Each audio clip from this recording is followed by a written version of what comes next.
মৎস্য খামারিরা দেখতেই পাচ্ছ, আমরা একটা মৎস্য খামারে আছি। ভাইরা কোথা থেকে আসছেন? আমরা খুলনা থেকে আসছি। ভাই কোথা থেকে আসছেন? আপনার নাম কি? আমার নাম আসাদুজ্জামান। আসাদুজ্জামান ভাই, যাই হোক ধন্যবাদ, অনেক দূর থেকে আমাদের মৎস্য খামার পরিদর্শনে আসছে। তো আমার এই সাইডে একটা মৎস্য খামার আর এই সাইডে আরেকটা মৎস্য খামার। তো দুটো মৎস্য খামারে একটা হচ্ছে ইন্ডিয়ান সুপার ছাড়া, এই দেখেন হচ্ছে তার মাছ, এই যে ইন্ডিয়ান সুপার যে মাছগুলো ছাড়া। ভাই এটা তো এই পুকুরের মাছ, তাই না? আর আপনার হাতে যেটা, এটা কোন পুকুরের? এটা এপাশে। হ্যাঁ, তাহলে ওইটা হচ্ছে এসপিএফ আর এটা হচ্ছে ইন্ডিয়ান সুপার। এখন আপনার কাছে কি মনে হয় কোনটা বেটার হয়েছে? এটা তো দর্শকরাই বুঝতে পারবে যে কোনটা কি। আচ্ছা, এই মাছটা হচ্ছে এই মাছের থেকে 1 মাস ছোট।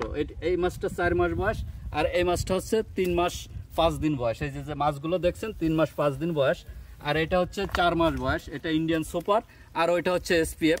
যাই হোক, এখন আপনাদের মতামতের অপেক্ষায় রাখলাম, এটা কমেন্টসে জানিয়ে যাবেন অবশ্যই।